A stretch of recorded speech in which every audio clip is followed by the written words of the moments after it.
네, 안녕하세요. 오늘도 여러분과 함께 수요 예배를 진행하도록 하겠습니다. 에베소서 4장 21절에서 24절까지 보도록 하겠습니다. 21절에서 24절 에베소서 4장.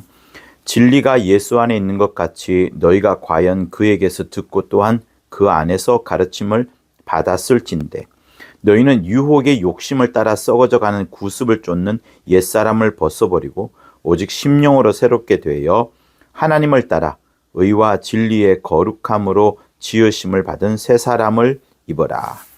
아멘. 하나님은 우리를 부르십니다. 우리를 부르신다는 말씀은 우리가 가만히 있기만을 원하는 것이 아니고 진리의 말씀을 들은 우리가 반드시 움직이는 그것을 말하는 겁니다. 그래서 하나님은 우리를 부르셨습니다. 하나님이 부르셨는데 그 자리에 가만히 있는다든가 뒤로 도망간다든가 누워버리는 것은 말이 맞지 않습니다. 집안의 어른이 우리를 불러도 우리는 움직일 수밖에 없고 또 굳이 집안의 어른이 아니더라도 누군가가 요청을 하면 움직이게 되어 있습니다. 그래서 움직이기 때문에 우리가 살았다 혹은 사람이라고 말하는 겁니다.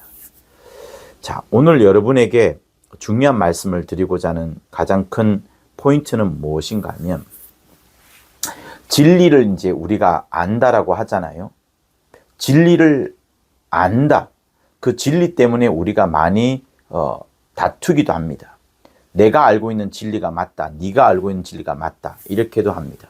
그러나 정작 이것이 우리의 삶 속에서 나타나지 않으면 곧 하나님의 말씀이 육신이 되어 이 땅에 오셨을 뿐만 아니라 그 육신이 피를 쏟아내고 살을 찢으시고 뼈를 부스러뜨렸던 그것처럼 그렇게 하나님의 사랑을 실제로 보여주셨던 것처럼 우리 속에 진리가 있다는 것을 온전히 오롯이 드러내지 못하면 그것은 잘못된 것이라는 것을 여러분에게 강조하려고 하는 겁니다.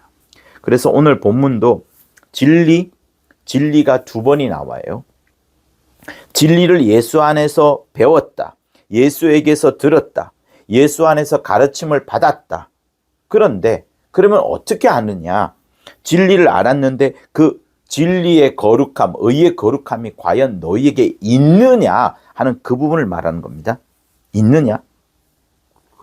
그래서 유혹의 욕심을 따라 썩어져가는 구습을 쫓지 말고 그런 옛사람을 쫓지 말고 그 옛사람을 벗어버리고 벗는 것과 동시에 새 사람을 입느라. 어떻게 입느냐? 의와 진리의 거룩함을 가진 새 사람을 입어라 이렇게 말합니다. 그러므로 우리의 행동이 얼마나 진리가 나오느냐 이걸 말하는 거예요. 내 입에서 진리를 안다 하고 그 진리의 내용을 쫙 나열하는 그것이 여러분 우리의 신앙 생활이 아니라 그런 나열하고 뽑아내는 것은 충분히 자료로도 줄 수 있고요. 또 어떤 요즘 같은 경우에는 링크 보내가지고도 할 수 있습니다. 그러나 삶을 살아가는 것은 다릅니다. 그죠? 대통령 탄핵을 앞두고서 어떤 사람은 반대 집회에 어떤 사람은 찬성 집회에 나갑니다. 나가는 사람들은 정말 그 의지가 강한 사람들이에요. 분명한 어떤 목표의식이 있고 자기가 알고 있는 바에 대해서 행동으로 정말 보여주고 있는 겁니다. 그럼 어떤 사람은 아예 나가지 않고 자료를 보내기만 합니다. 물론 그것도 필요합니다. 그러나 어떤 사람은 간첩이죠. 자기하고 전혀 상관없이 하나의 알바 일자리를 위하여서 돈을 벌기 위하여서 심지어 그것을 외국에서도 하기도 합니다. 여러분, 지금 제가 여러분에게 말하는 것은 하나님이 우리를 부르셨다 하는 그 부르심은 우리로 하여금 움직이게끔 우리로 하여금 삶에서 진리가 나타나게끔 하는 이거를 말하는 겁니다. 그러나 이런 부분에 있어서 많이 포인트를 놓치고 있는 부분들이 너무 많기 때문에 여러분에게 말씀을 드립니다. 우리는 태어나면서부터 부모님으로부터 이름을 받습니다. 이 이름은 나와는 상관이 없는 것 같아요. 맨 처음에는. 이름에 뭘 받습니까? 제 이름은 박한상입니다. 박씨라는 성을 가지게 되고 상자라는 돌림을 가지게 되고 그렇습니다. 그러니 이 이름은 부모가 나에게 부여해 준 이름이에요. 부모가 저에게 부여해 준 이름. 나와는 사실 처음부터 상관이 없었고 내가 지은 이름이 아닌 것을 말하는 겁니다. 여기를 보면 내가 박씨 집안에서 태어났고 이것을 이제 알 수 있는데, 외국 같으면은 어떤 지명을 쓰기도 합니다. 그러니까 어떤 웰스턴 그린의 대장간의 그 둘째 이런 이름을 쓰기도 합니다. 과거에는 실제 그렇게 지명과 그 직책을 따라서 그 이름을 부르기도 했었거든요. 그러나 그 이름은 원래 제게 아닙니다. 다시 말하면 이 이름을 갖고 내가 어떤 의지를 품거나 하는 그것이 아니라 이 이름은 선천적으로 내게 주어진 이름입니다. 그런데 이 이름과 말고 호라는 게 있습니다. 호라는 것은 자기가 붙입니다. 자기가 어떤 그 삶의 주체성을 갖고서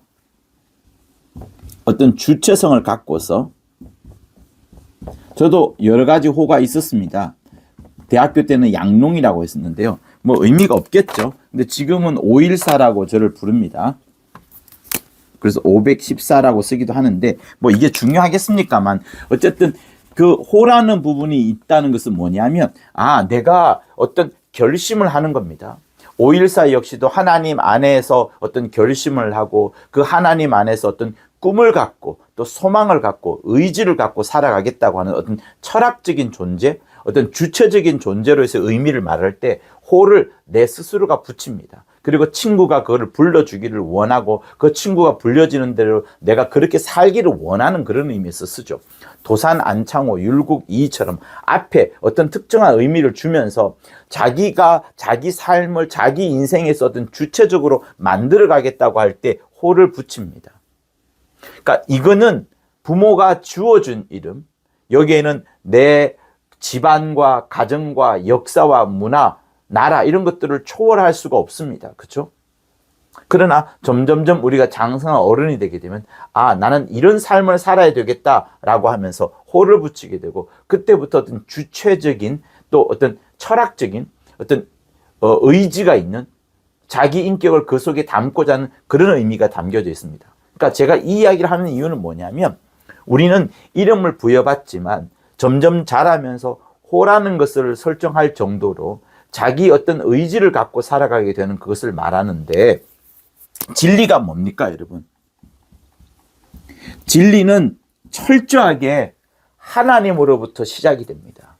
진리는 나로부터 시작이 되지 않습니다. 진리는 하나님이 먼저 계시로 주신 것을 내가 받아들이는 것,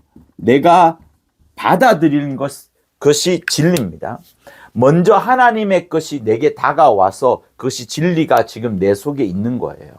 그런데 이것이 나의 어떤 주체적으로 이 진리를 내가 받아들였으니 이 진리대로 살려고 몸부림치는 그것, 마치 호를 설정을 하고 그 호대로 살아가려고 하는 그것처럼 진리에 따른 우리의 삶이 있습니다. 이거를 여러분 신앙 생활이라 하는 거예요. 이거를 신앙 생활.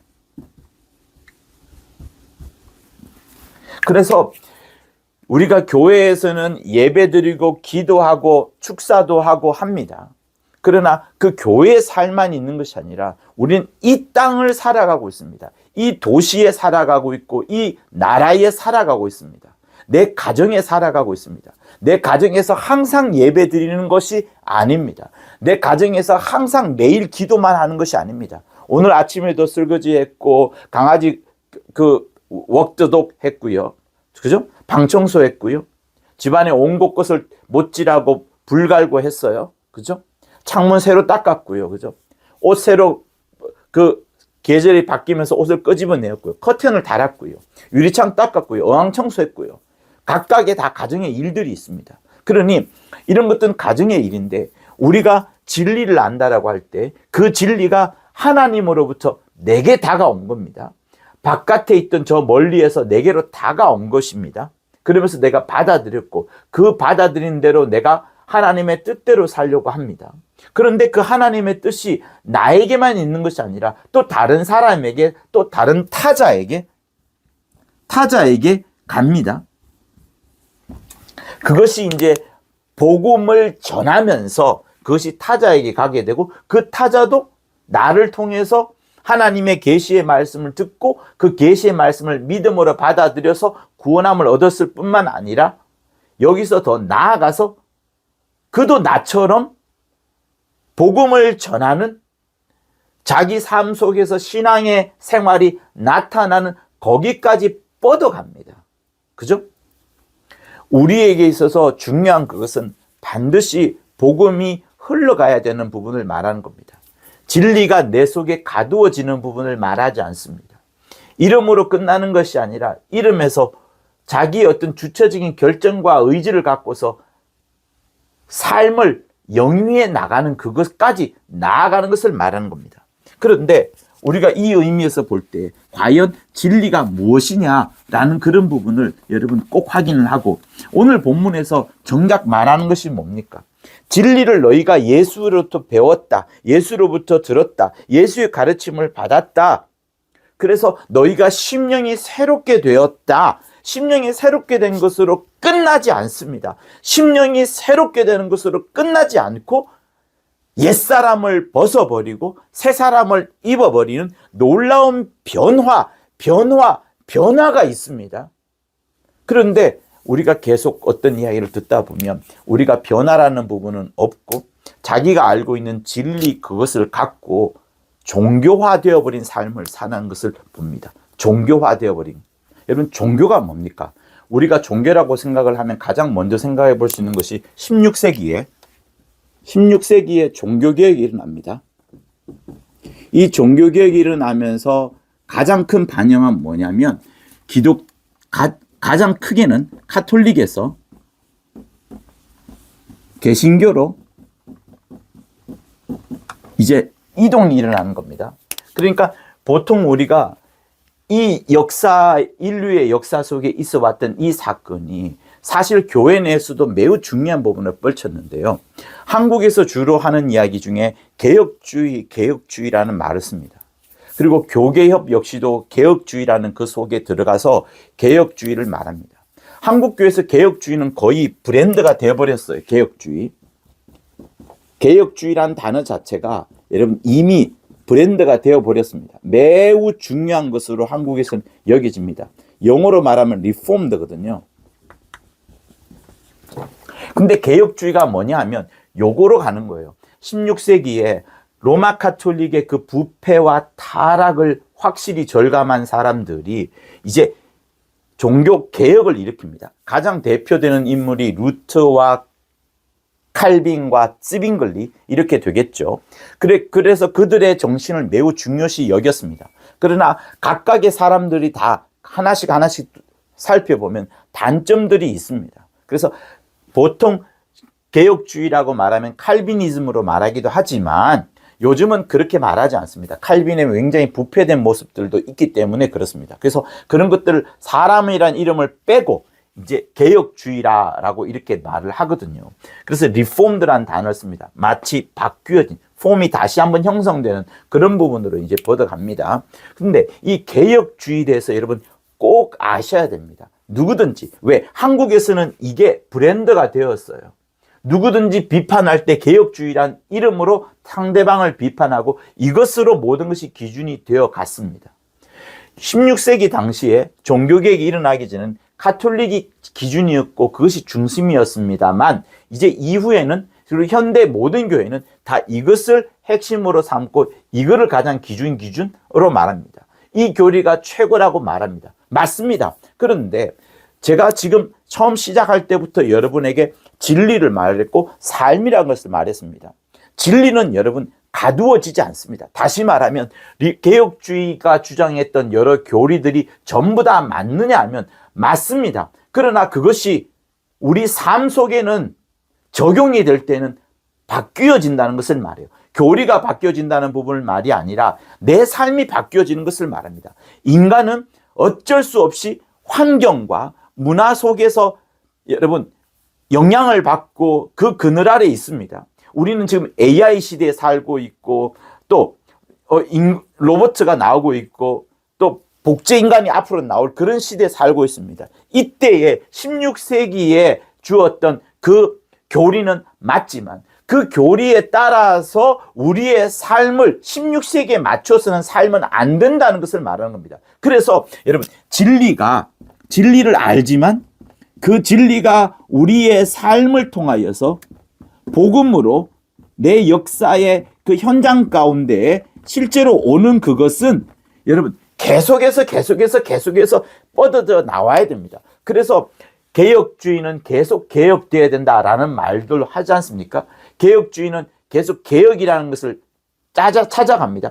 그러니까 매일매일 바뀌는 것을 말하는 거예요. 다시 말하면 교리 자체가 진리 자체를 허물어 떨어진다는 것이 아니라 그 진리는 그대로 두되 하나님의 말씀은 그대로 두지만 내 삶은 매일매일 바뀌어져 가야 된다는 것을 말합니다. 여러분, 우리가 어제 회개하였지만 또다시 우리가 그 어떤 미혹과 유혹 속에 있어서 다시 내가 회개 또 해야 되고 내 삶을 다시 바꿔 나가야 된다는 것을 여러분 늘 절감하지 않습니까? 내가 어제 먹은 음식으로 끝나는 것이 아니라 오늘 아침에 또 한 끼를 먹고 점심 때 또 먹을 것이고 저녁 때 또 먹을 것입니다. 마찬가지로 하나님의 말씀이 내 속에 계속 들어와서 내 삶은 이 하루하루를 한 단계 한 단계 살아가는 그것을 말하는 겁니다. 그렇기 때문에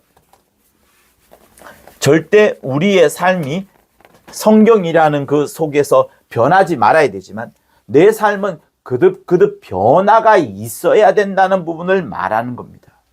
그런데 문제를 여러분한테 꼭 말씀을 드리고 싶습니다. 자, 개혁주의가 등장을 하면서 이 개혁주의가 가장 기치를 내밀었던 것이 있습니다. 여러분, 여기부터 정말 잘 들으셔야 돼요.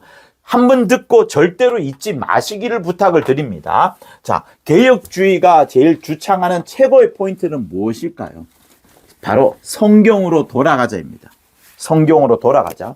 개혁주의가 제일 기치로 내밀었던 그것은 성경으로 돌아가자. 칼빈도 루터도 쯔빙글리도 전부 다 첫 번째 삼았던 것은 성경으로, 하나님의 말씀인 성경으로 돌아가자. 성경으로 돌아가자를 제일 1번으로 세웠습니다. 자, 성경으로 돌아가다 보니까 그들이 발견한 게 무엇입니까? 자, 이렇게 돼요. 하나님 중심으로 신앙생활을 해야 되겠구나. 뭐 신본주의든 인본주의든 뭐 다 나오겠죠. 하나님 중심, 하나님 중심. 그러니까 하나님의 어떤 경륜, 하나님의 주권이라고도 할까요? 하나님의 권위, 이런 하나님 중심으로 모든 것이 이제 뻗어가게 되는 것을 이제 발견하게 되고 그것을 두 번째 기치로 여기게 됩니다. 자, 성경이 먼저 있고 그 다음에 하나님이 있고 그 다음에 하나님이 이러하다면 우리는 어떠한가라고 발견하게 되겠죠. 그리고 여기서 발견하게 되는 것이 하나님이 이러하니까 사람은 어떠냐? 사람은 완벽하게 타락했다. 사람의 전적 타락. 사람은 불가능하다. 혼자 힘으로는 절대로 되지 않는다. 그래서 하나님은 하나님의 은혜로만, 오직 하나님께서 은혜를 주셔야만, 하나님의 은혜가 있어야만 우리는 산다라는 것으로 이제 확립이 됩니다. 이게 바로 개혁주의예요. 개혁주의의 1번은 성경으로 돌아가자입니다. 성경으로 돌아가자. 그리고 그 성경으로 돌아가서 성경을 읽다 보니까 사람이 주인공이 아니라 하나님이 주인공, 하나님이 중심이 있어야 된다. 하나님 본위의 신앙생활을 해야 된다라고 했고 그 하나님을 계속 발견하다 보니까 우리는 완전 전적으로 부패했고 전적으로 타락했고 전적으로 무능하거나 불가능한 존재구나. 이걸 발견하게 되었고 그래서 하나님의 은혜로만 우리가 구원함을 얻는다. 이게 개혁주의입니다. 그런데 이 개혁주의가 나왔을 때 그러면 반대되는 것을 알 수 있어야 돼요. not A but B인 것처럼 왜 이런 것이 나왔느냐 하는 부분들인데 당시에 개혁주의에 가장 반대했던 것들이 뭡니까? 개혁주의가 치고 나왔던 것이 카톨릭이에요. 카톨릭의 그 단점을 그들이 치고 나왔습니다. 카톨릭의 단점을. 자, 가톨릭은 당시에 어떤 마음을 갖고 있었느냐? 가톨릭은 당시에 어떤 것을 갖고 있었느냐 하면요. 성경으로 돌아가는 그것을 강조하지 않았고 그들은 성경보다 성례점을 강조했습니다. 미사 같은 어떤 의식, 성례전 이런 것들을 훨씬 강조했고 하나님의 말씀을 읽혀주는 그것보다 하나님의 말씀이 사람들에게 들려지는 그런 설교보다 그들이 전혀 알아듣지 못하는 당대에 쓰지 않은 고어 라틴어로서 미살라바라바라 쿠칠라미네미나 하면서 막 이렇게 어떤 웅장하면서도 그러나 종교의식이 가득한 그런 것들로 충만했었어요. 그러니까 이걸 통해서는 종교화될 수밖에 없고 여기는 하나님의 말씀으로 돌아가는 거니까 이렇게 하지 말고 이렇게 하자라고 했었고 하나님 중심주의로 지금 신앙생활을 하자라고 하면서 이들이 반대로 내밀었던 것이 뭡니까? 교황, 성모 마리아, 그리고 성인들, 수많은 사람들을 하나님처럼 여기면서 이 성인을 향하여 예배도 드릴 수 있는 그런 추악한 것으로 뻗어간 겁니다. 지금의 눈으로 보면 그렇게 뻗어갔고요. 자, 그리고 인간의 전적 타락, 하나님의 은혜 이렇게 나오잖아요. 사람이 전적으로 타락했기 때문에 원죄가 100% 확립이 됩니다. 원죄가 100% 확립이 되고 물론 가톨릭도 당대에 원죄가 있었습니다만 그들은 원죄를 인정하면서도 사람의 자유의지는 가능성이 있다.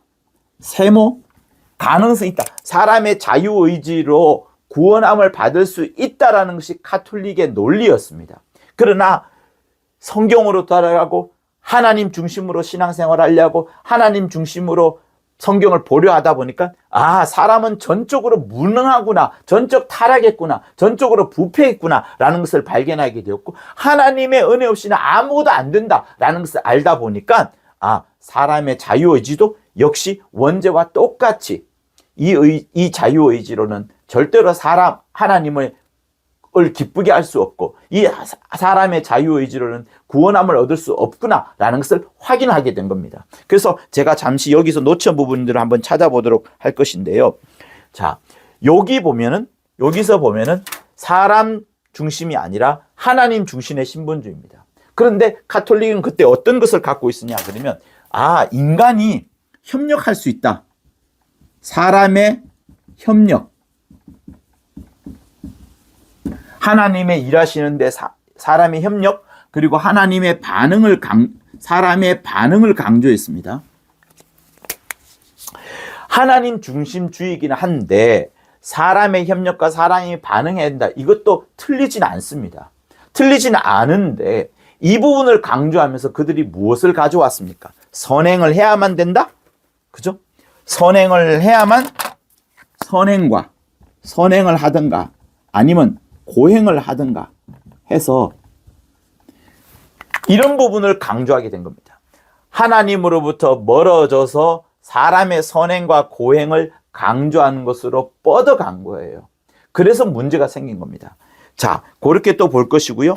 그리고 또 이제 제가 빠뜨린 게 있나 혹시나 하면 볼 것인데 그래서 여기도 보면은 사람의 전적 타락, 하나님의 은혜로만 구원함을 얻는데 사람에게 자유의지가 세모만큼은 있으니까 사람의 공로도 인정해줘야지 사람의 공로도 인정해야지 이렇게 이제 가톨릭이 말한 겁니다. 그러나 여러분 개혁주의는 절대로 그렇지 않습니다. 그리고 우리가 바라보고 있는 성경도 그것을 말하는 게 아닙니다.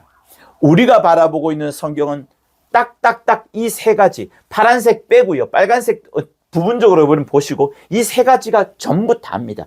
이게 진리입니다. 이게 변함없이 주님 오실 때까지 영원히 뻗어갈 그겁니다. 그렇기 때문에 우리의 선행과 우리의 고행으로 하나님을 기쁘게 하거나 한다고 해서 이 선행과 고행이 우리의 구원을 이끌어가느냐? 그렇지 않습니다. 그러나 가톨릭은 이 부분을 강조하는 거예요. 그래서 면죄부 이야기하죠. 고해성사 이야기하죠. 미사를 굉장히 강조하죠. 각종 어떤 때마다 뭔가를 해야 되는 그런 부분들이 있습니다.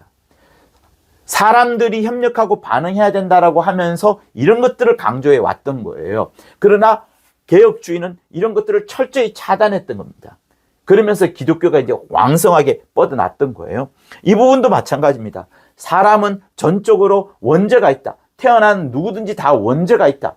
물론 각 사람에게 자유의지가 있고 이 자유의지로 착한 일을 할 수도 있을 것 같고 악한 일을 할 수도 있을 것 같지만 그 사람이 그 자유의지로 구원함을 받는 것은 절대로 아니다. 이거를 강조하는 거예요. 그런데 가톨릭은 사람의 공로도 인정해야지 라고 합니다. 여러분 이 빨간 줄 요거는 여러분 매우 위험한 겁니다.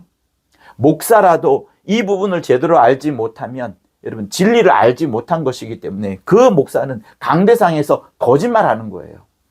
하나님의 은혜로만 사람은 구원함을 얻는다. 여러분 이게 진리입니다. 나머지 모든 말들은 거짓말이에요. 목사라 하더라도 충실된 목사, 경건한 목사, 괜찮은 목사라 하더라도 50년, 40년 된 목사라 하더라도 그의 입술에서 사람의 공로도 필요하다라든가 사람의 선행과 고행, 사람이 어떤 착한 일을 하는 것도 필요하다. 그것이 있어야만 구원함을 얻는다. 그것도 함께 필요하다고 말하는 것은 거짓말이에요. 목사의 거짓말입니다. 목사의 참말은 무엇이어야 되느냐? 사람이 아무리 수고한다 하더라도, 사람이 아무리 선행하고 고행한다 하더라도 구원함을 얻는 그것은 되지 않는다. 오직 예수의 피로만 구원함을 얻는다. 예수의 피로만 구원함을 얻는다. 이것밖에 없습니다. 그래서 어떤 특정한 사람이 나쁜 짓을 한다고 해서 그것 때문에 하늘나라 못 가느냐? 그것 아닙니다. 그 사람에게 예수의 피가 있느냐라는 그 핵심 사실이 가장 중요한 거예요. 그리고 그 사람이 정말 자기 수고와 노력이 아니라 자기의 죄 때문도 아니라 오직 예수의 피를 전적으로 의지하는 그것이 있을 때 그 사람은 구원함을 얻는 거예요. 구원함을 얻는 거예요. 그 영혼의 구원함을 얻는 거예요. 저 하늘나라에 가서 어떤 칭찬과 꾸지람이 있을지는 모르겠지만 하늘나라는 들어가는 겁니다. 그게 이 개혁주의의 핵심이에요. 자, 그러면 오늘 여러분에게 이제 말씀드리고자 하는 것이 이제 여기입니다. 우리는 지금 이 개혁주의를 보면서 이게 맞아요. 그죠? 맞습니다. 근데 진짜 중요한 부분이 있습니다. 한국에서는 이 개혁주의가 브랜드가 되고 중요합니다. 그리고 무슨 말만 하면 사람들이 저거는 개혁주의가 아니다. 개혁주의의 이론에 틀린다. 개혁주의의 교리에 맞지 않다라고 하면서 이단 정죄도 이 부분을 갖고도 합니다. 우리도 이단 정죄를 한다면 이 부분으로 이단 정죄를 해야 되는 것이 맞습니다. 과연 성경으로 돌아가고 있느냐? 하나님 중심이냐? 신분주의냐? 하나님의 은혜로만 구원함을 얻느냐? 사람은 전적으로 타락했냐? 요거 떠나버리면 이단이 맞아요. 근데 문제는 뭡니까? 우리가 이것이 너무 교리화가 됐어요. 아까 시작할 때 여러분에게 이름 드렸던 것처럼 이름은 우리 부모가 나에게 주신 겁니다. 그러나 호는 뭡니까? 내가 내 주체적으로 내 삶을 바꾸어 나가고 어떤 철학적이긴 하지만 그 철학적인 이름이 담긴 그 호를 갖고서 내가 이렇게 살아가겠다 하는 결심을 말하는 겁니다. 그러니 우리가 하나님으로부터 예수의 피를 부여받아서 구원함을 얻었습니다. 피를 부여받아서 구원함을 얻었는데 그 구원함을 얻은 이후부터 내가 이제 하나님의 그 전적인 도움으로 구원함을 얻게 되었어요. 그때부터 하나님의 자녀가 된 겁니다. 하나님의 자녀가 되었으면 하나님의 자녀의 삶이 나타나야 되는데 그 삶이 나타나지 않고 계속 요것만 말하는 거예요. 요것만 말하는. 예를 들면 성경으로 돌아가자 했는데 어떤 사람이 성경을 읽지 않는 모습을 보고 아니 읽는지 안 읽는지 어떻게 압니까? 너 왜 성경 안 읽어? 성경 안 읽은 거 잘못된 거야 라고 하면서 요거를 갖고 남을 판단합니다. 여러분 하나님 중심주의, 신본주의 맞아요. 그러나 성경은 이 신본주의만 있는 것이 아닙니다. 인본주의도 있고 기복주의도 있습니다. 머리, 어깨, 무릎, 발처럼 머리와 어깨와 무릎, 발이 달라요. 머리가 신본주의입니다.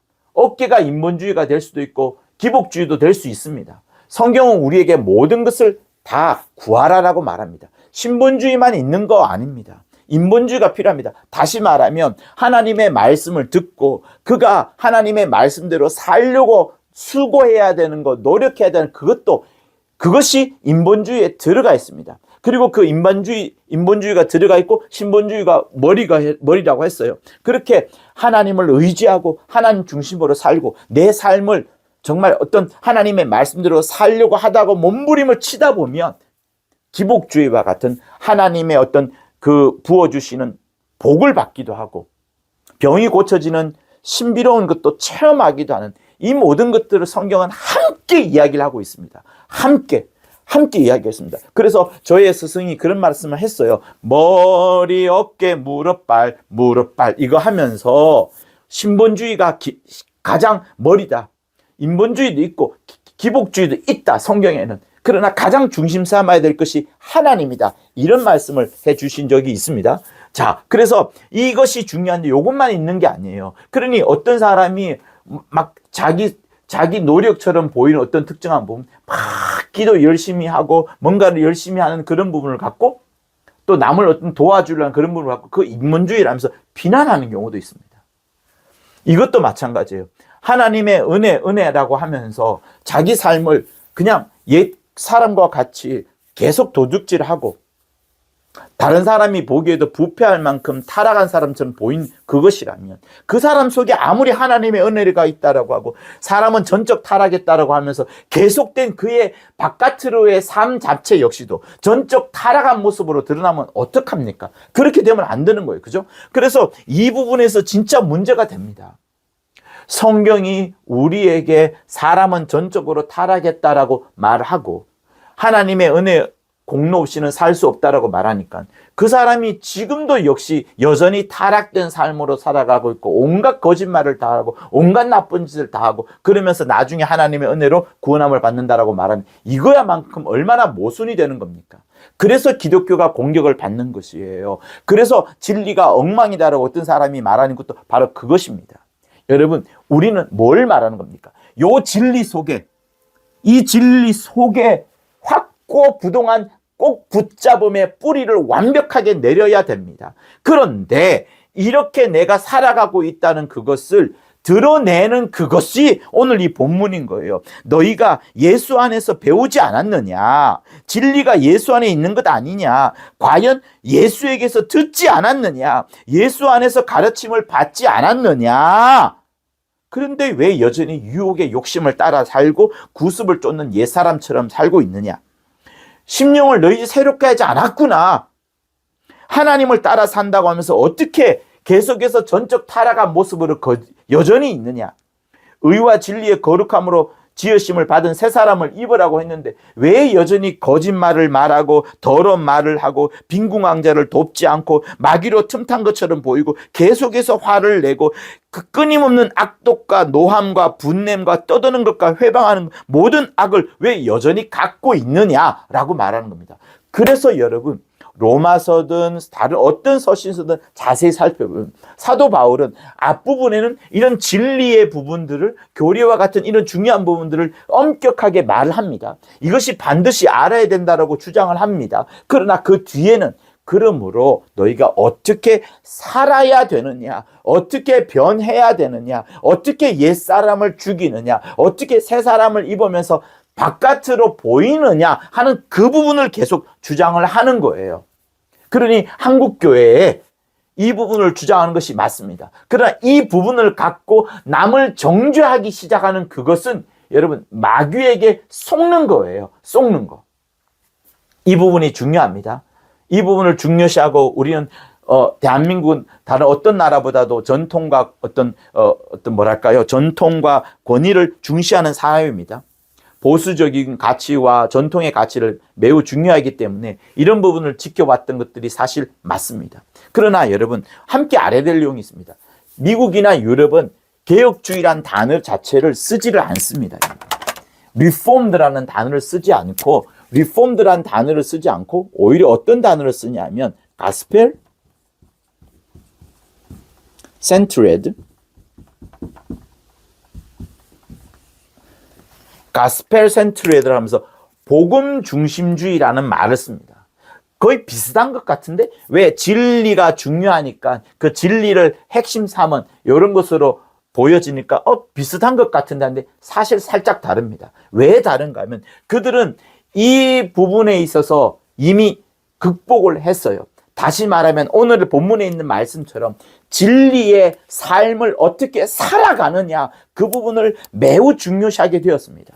우리가 겪었던 이런 개혁주의 속에만 계속 있는 부분, 진리 속에만 있고 그 진리가 바깥으로 드러나지 않는 부분에 대한 단점과 폐해와 그 마귀의 또 다른 공격을 그들이 경험을 하면서 가스펠 센트레드라고 하면서 그들이 들었던 진리의 말씀을 가장 중심에 삼아요.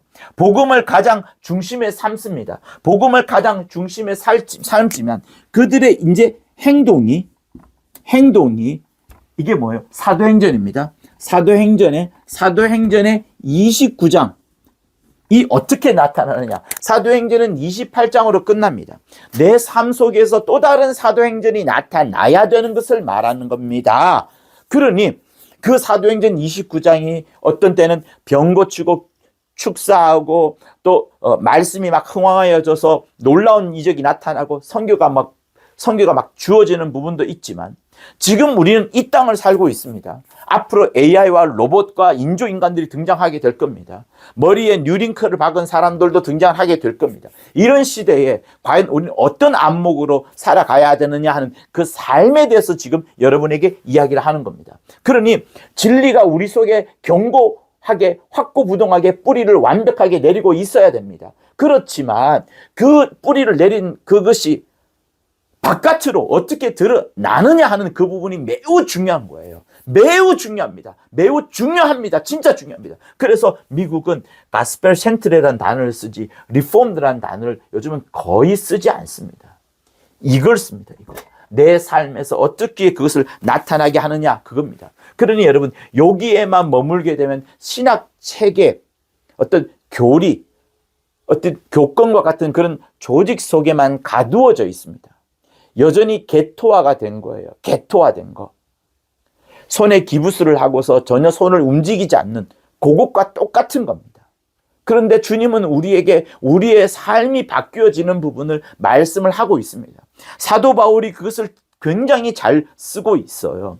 복음서는 주님이 이 땅에 하셨던 말씀과 그가 보여줬던 여러 행사를 보면서 하나님이 어떤 분이라는 것을 우리가 발견합니다. 그런데 그 하나님을 알고 주님을 만난 자들이 살아왔던 그것들은 사도행전에서부터 계속 그 이후에 기록되어지고 있고 지금도 여러분과 나의 삶을 통해서 기록되어지고 있습니다. 그러니 우리의 배운 바가 우리의 진리가 이 속에만 그대로 딱 공고화되어 버리고 더 이상 뻗어가지 않으면 안 되는 거예요. 이걸 갖고 남을 판단했어도 안 되는 겁니다. 그러므로 우리는 어떤 것이 나타냅니까? 나의 들었던 이 복음의 말씀이 옛사람을 벗어버리고 심령으로 새롭게 되어서 새 사람을 입어야 되는데 그렇게 의와 진리가 거룩함으로 지으심을 입은 자처럼 나타나야 되는데 어떻습니까? 내가 하나님의 진리의 말씀을 들었고 이 하나님이 그렇게 소중하고 그렇게 은혜롭다면 여러분의 가정에서 여러분이 들었던 복음이 흘러가야 됩니다. 여러분의 도시와 여러분의 직장과 여러분의 나라에 이 복음이 흘러가야 되고 이 복음이 나타나야 됩니다. 이 복음을 살아야 됩니다. 이 진리를 살 수 있어야 됩니다. 그런데 우리의 삶이 이것으로 판단하는 것만 있고 자기 삶을 그렇게 바꾸지 않는다 그러면 어떻습니까? 여러분이 이 말씀을 듣고 나서 여러분들 어떤 변화가 있었습니까? 어떤 변화가 있었습니까? 그냥 어떤 변화가 있습니까? 요걸 안다라는 것으로 끝나지 않고 어떤 변화, 예배당 문을 이제 떠나고 나갈 때 그때부터 어떤 여러분의 변화가 있습니까? 우리는 하나님의 말씀은 듣고 예배 때 내 모든 그 간절한 기도를 드리고 헌금도 올려드리지만 예배당을 떠나서 어떤 변화가 있습니까? 여전히 옛날과 똑같이 핸드폰을 만져보면서 어제 못 봤던 드라마 보고 영화 보고 남들이 누렸던 또 다른 문화생활을 하게 되고 인터넷이 계속 강조하는 어떤 트렌드 이런 것들을 쫓아가게 되고 남들 가보지 못했던 여행 가보고 싶어하고 그런 거 어떤 리스트를 작성해가지고 뭐랄까요? 거기 가려고 꿈을 찾고 하는 것. 여러분, 이게 과연 하나님의 말씀을 들은 사람의 삶이 바뀌어진 모습입니까? 아닙니다. 하나님의 말씀을 들었고 진리의 말씀을 들었다면 그것이 나를 어떤 변화를 주었느냐 하는 그것이 나타나야 됩니다. 나타나야 됩니다. 그렇지 않으면 우리는 계속해서 옛사람을 벗어버리지 못하는 것과 마찬가지인 거예요. 그러니 내가 들었던 진리의 말씀이 나의 이웃에게, 나의 교회 내에서 어떻게 드러났느냐 하는 그 부분입니다. 그렇기 때문에 주일날 모여서 여러분, 하나님의 말씀을 듣는 그 시간, 우리는 1대1로 이렇게 봅니다. 목사와 성도가, 하나님의 말씀과 성도가 이렇게 보여집니다.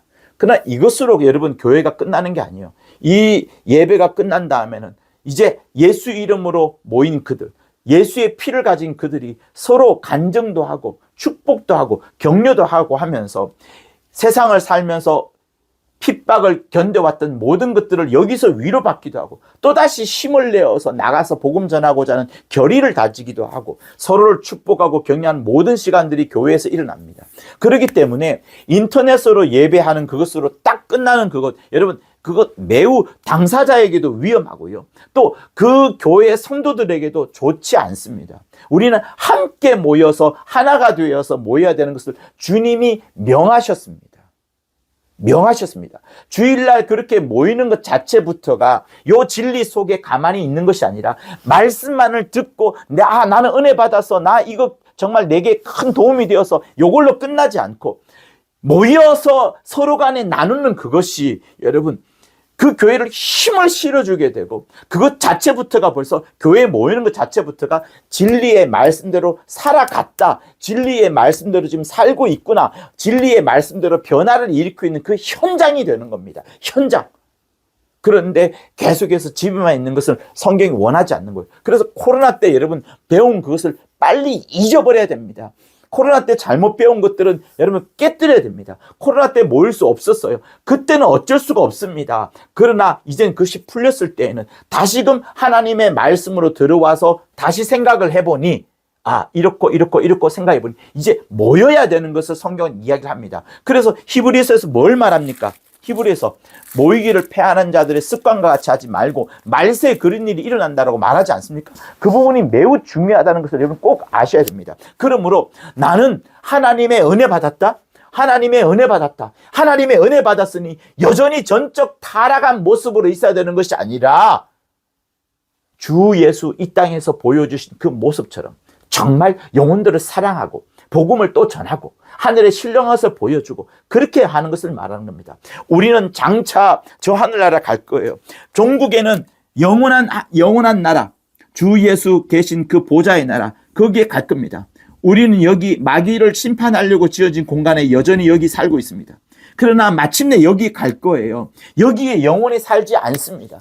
그렇지만 주님이 지금 나를 여기 남겨두신 그것은 뭐냐면 심령에는 이 하늘을 소망하면서 살고 이 하늘을 소망하면서 살다가 어떤 핍박과 죽음 앞에서도 진리를 꼭 붙잡고 내가 믿었던 바를 꼭 수호하려는 그것, 내 속에 주어진 하나님의 진리의 말씀을 내 목숨보다 더 귀히 여길 만큼 그렇게 살아야 되는 것이지만 여전히 이 땅에 살고 있는 것은 주님이 나를 통하여 또 다른 일을 하시려고 하는 그겁니다. 첫 번째는 주의 복된 소식을 알지 못한 사람에게 전하는 것이고 또 그뿐만 아니라 전하면서 여러분의 삶도 여러분 드러나야 되는 거예요. 은혜 받은 자, 하나님의 은혜 받은 자라는 그 삶이 드러나야 됩니다. 내가 하나님의 은혜 받은 사람의 삶이 드러나야 됩니다. 하나님의 은혜 받은 사람의 삶이 근데 은혜 받은 사람처럼 보여지지 않고 종교처럼 보이면 어떠합니까? 종교처럼. 그래서 여러분 종교라는 부분이 매우 무서워요.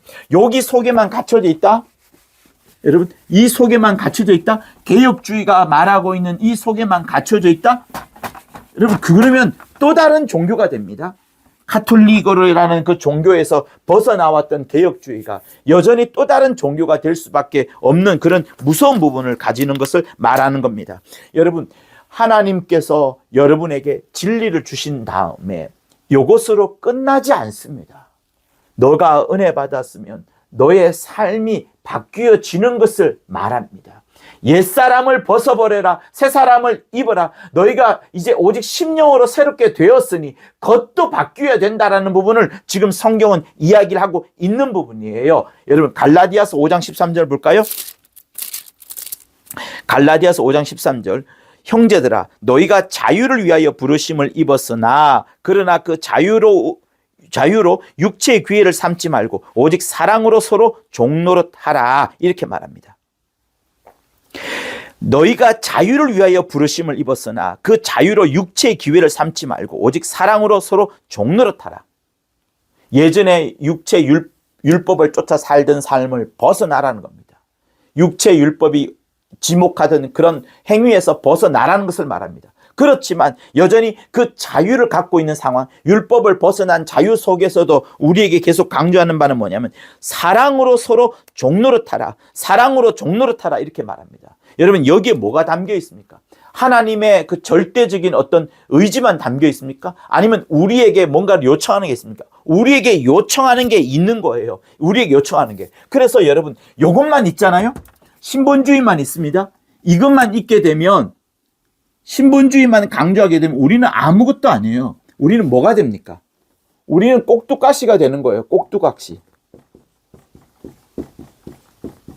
로봇가 되는 겁니다. 명령 따라만 움직이게 되는. 꼭두각시가 뭡니까? 줄을 이렇게 내려가지고 쭉 하면서 막 그제서 이렇게 움직이는 거잖아요. 하나님이 이걸 원하시는 게 아닙니다.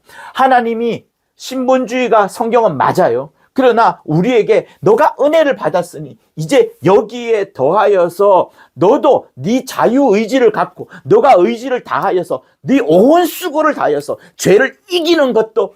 그러니 여러분 여가 꼭두가시와 로봇이 되면 뭐 아무것도 안 합니다. 그러나 과연 아무것도 안 할까요? 죄를 이기려고 하는 마음도 없을 겁니다. 하나님의 뜻대로 하려는 것도 없을 거예요. 하나님은 그거를 원치 않습니다. 그러니 우리가 신본주의가 아니라 인본주의에 빠져버리면, 가톨릭이 가져왔던 그 인본주의에 빠져버리면 하나님이 점점 사라지는 매우 단점이 있습니다. 하나님을 사라지게 할 것이냐. 그러니까 인본주의는 여기에 반대되는 인본주의에 빠져들면 하나님은 사라집니다. 하나님은 사라지고 사람만 남아요. 천상천하 유아 독종과 같은 그런 사람만 있다라는 것을 남게 되는데 그걸 말하는 게 아닙니다. 성경은 우리에게 머리, 어깨, 무릎, 발처럼 이것이 머리가 되어서 사람이 꼭두가시와 로봇으로 살아야 되는 것이 아니라 이제 주체적인 마음을 갖고서 자기 의지를 갖고서 하나님의 뜻대로 살고자 하는 그것을 하나님께 보여드리고 자기의 삶이 이제는 하나님의 은혜 받은 자다. 내 속에는 이것이 있다. 이것이 있어서 그 은혜 받은 자로 살아가는 그것을 말하는 겁니다. 은혜 받은 자로. 그러므로 우리가 진짜 해야 될 것이 무엇이냐 하면 하나님의 절대 주권. 첫째는 하나님의 절대 주권이 하나님의 절대 주권, 하나님의 절대 의지, 하나님께만 절대 생명이 있음, 하나님만 우리를 살리심이 오직 하나님께만 있다는 이것은 견고하게 붙잡아야 됩니다. 견고하게 붙잡아야 되지만 한편으로 우리가 무엇을 가져야 됩니까? 죄에 대해서 방종해도 안 되고 의에 대해서도 그냥 가만히 있어도 안 되고 죄에 대해서는 죽기까지 이기려 해야 되고 의에 대해서는 하나님이 원하시는 그 의를 이루어 가려고 해야 되는 부분들이 꼭 필요합니다. 그렇기 때문에 우리는 무엇을 가져야 되느냐? 주 예수께서 이 땅에 오셨던 그것처럼 이 땅에 오셔서 정말 겸손을 보여주셨어요. 엄청난 겸손과 겸허과 겸양을 예수께서 보여주셨습니다. 그렇기 때문에 우리 뭘 가졌냐? 종의 겸손과 함께 자유도 가져야 됩니다. 그러나 이 자유는 누구의 자유예요? 아들의 자유. 아들의 자유. 이것을 가져야 됩니다.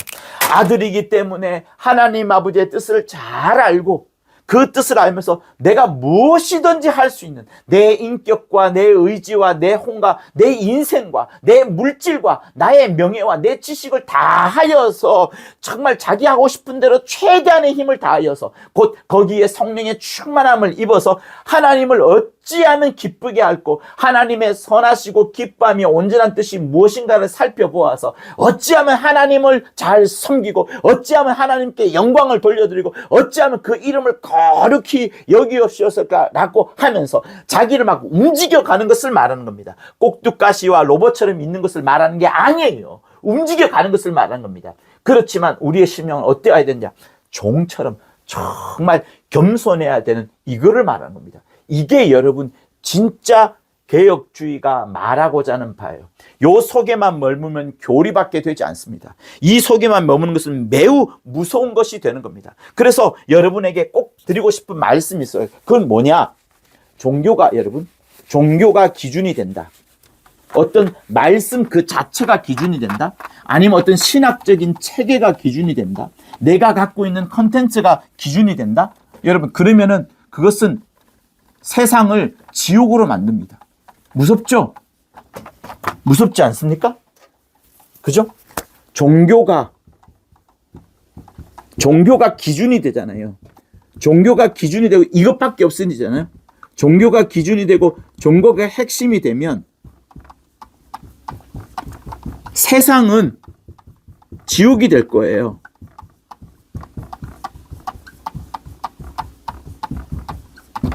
지옥이 됩니다. 왜냐하면 여러분, 종교가 뭡니까? 이게 중요해요. 이게 중요합니다. 근데 이게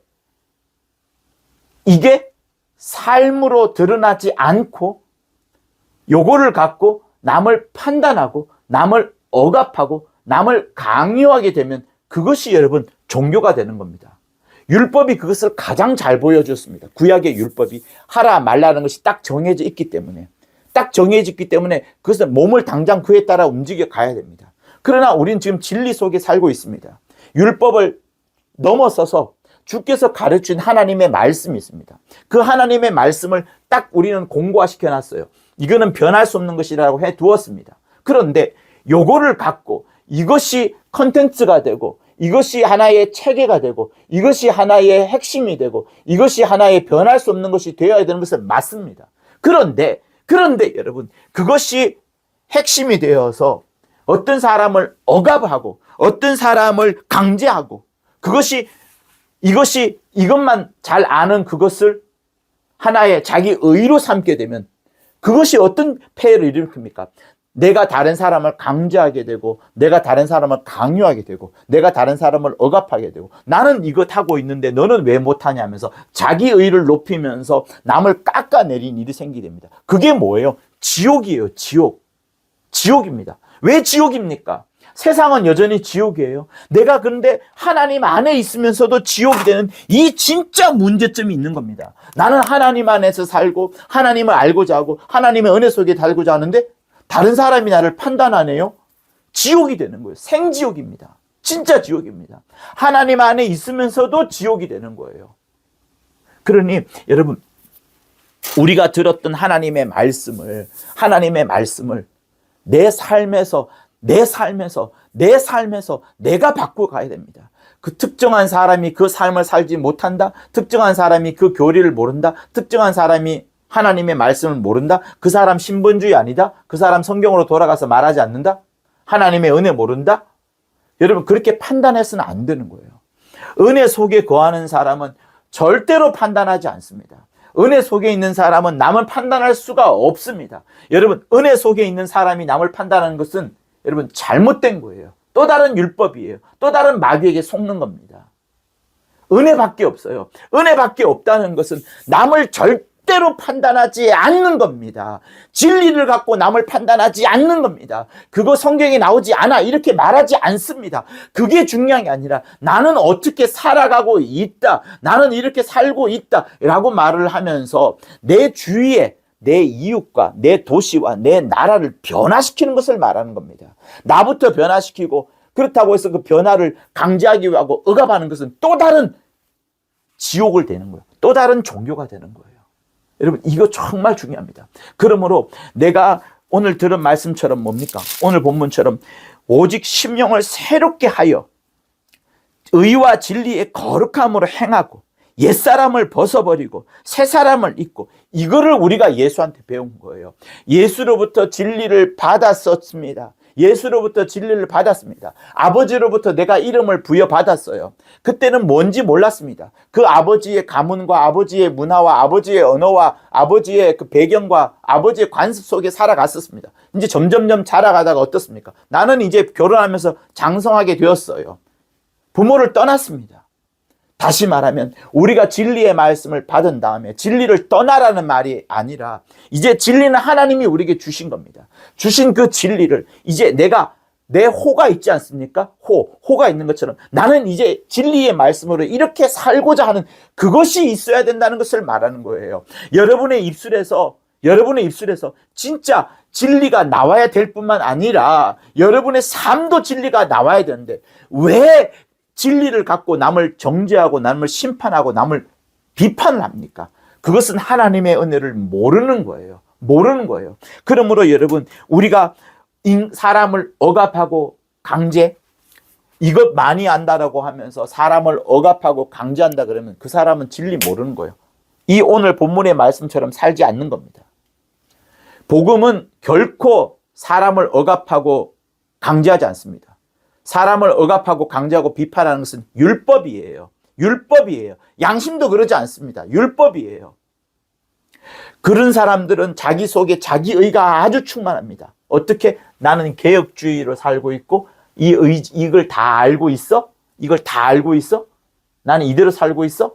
너 어떻게 그렇게 이대로 살고 있냐 한번 살펴보자. 이거 없어요. 자기 삶을 하나님의 은혜로운 삶으로 바꾸어 나가는 삶이 진짜 믿음 아래 있는 사람이요, 하나님의 복음을 아는 사람이요, 개혁주의의 사람이요, 진리를 아는 사람입니다. 그렇지 않으면 계속 이 전적 타락 속에 있는 거예요. 자기 의로 가득한 사람이 다른 특징이 뭡니까? 남을 판단합니다. 남을 어떻게 판단합니까? 남을 지옥으로 만들어가요. 왜? 신의 이름으로 그 사람을 판단하거든요. 하나님의 말씀을 갖고 그 사람을 정죄하거든요. 하나님의 말씀을 갖고 그것을 틀렸어라고 말하면서 그 사람을 또 다른 생지옥 속으로 집어넣고 있습니다. 아니, 세상도 지옥인데 내가 왜 교회 안에서 또 다른 지옥을 경험해야 되냐 하는 그런 질문을 그들이 하고 있습니다. 왜? 그가 진리를 안다고 하면서 진리의 진짜 핵심 그 방향이 있습니다. 진리는 여러분 세상을 향해 가는 거예요. 하나님으로부터 나와서 내 속에 거한 다음에 이 거한 것이 이제 세상을 향하여 막 침투하도록 천국을 침노하도록 막 이렇게 뻗어나가는 것인데 오히려 남을 판단하고 정죄하는 도구로 쓴다면, 남을 억압하고 억제하는 도구로 쓴다면, 자기 의만 올려가는 그 도구로 쓴다면 그것은 잘못된 것을 말하는 겁니다. 그러므로 여러분 정말 주님이 이 땅에 오셔서 하신 부분들을 잘 생각해 보시면 어찌하면 하나님을 기쁘게 할고, 어찌하면 하나님의 선하심을 드러낼고, 어찌하면 하나님의 온전하심을 알고, 이렇게 하면서 주님은 모든 영광과 모든 나라와 모든 권세와 모든 보좌와 모든 이름을 하나님께 돌려드렸습니다.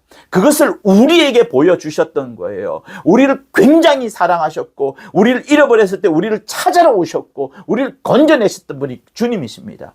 주님은 우리를 비판하시려고 한 게 아니에요. 리더만 비판합니다. 바리새인과 제자들만 비판했어요.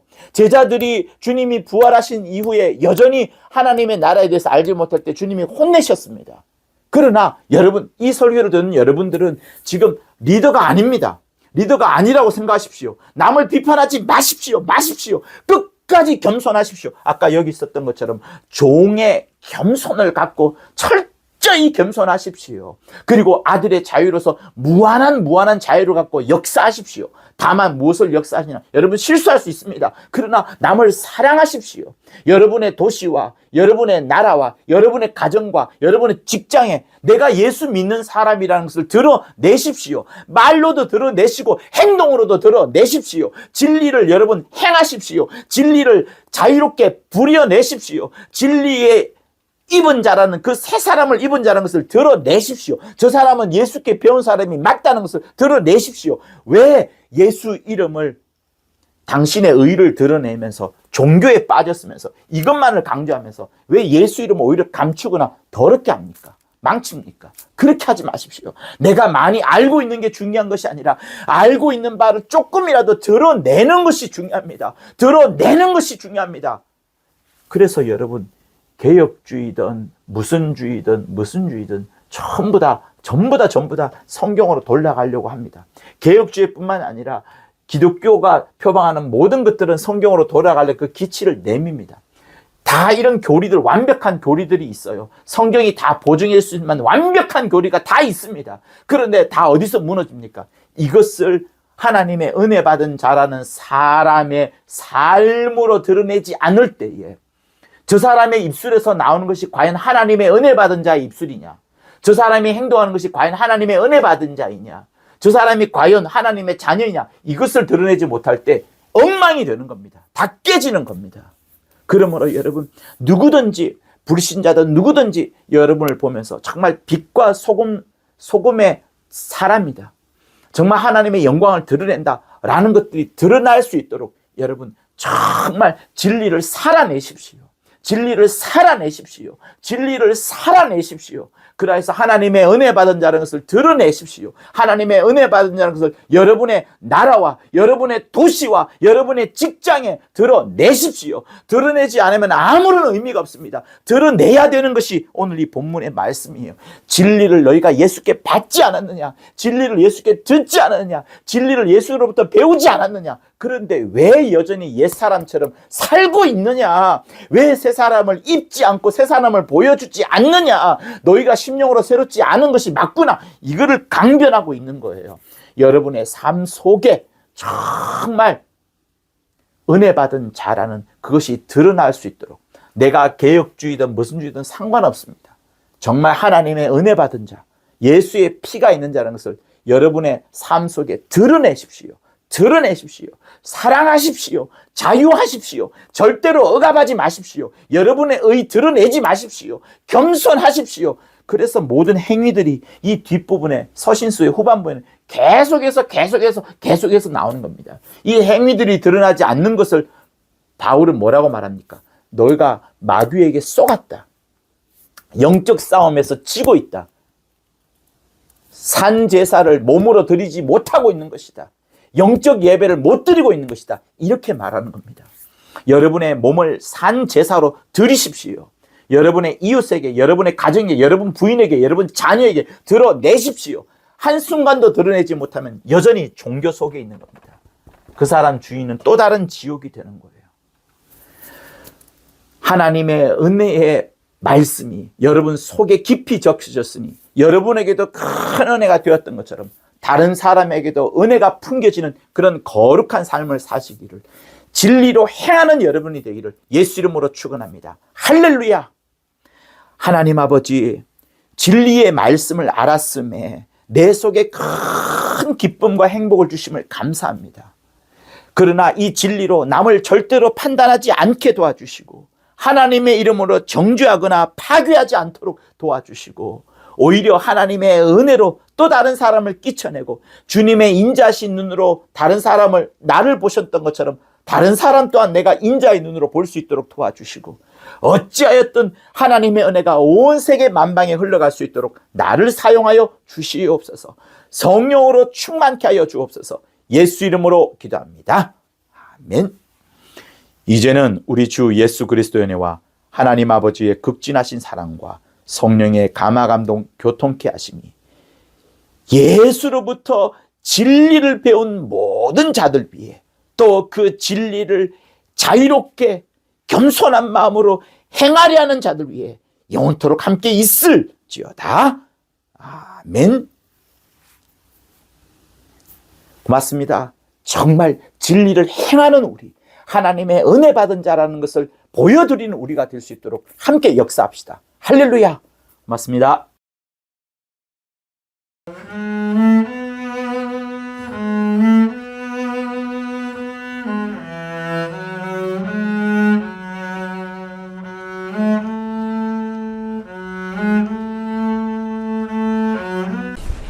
구독과 좋아요는 저한테 큰 힘이 됩니다. 고맙습니다.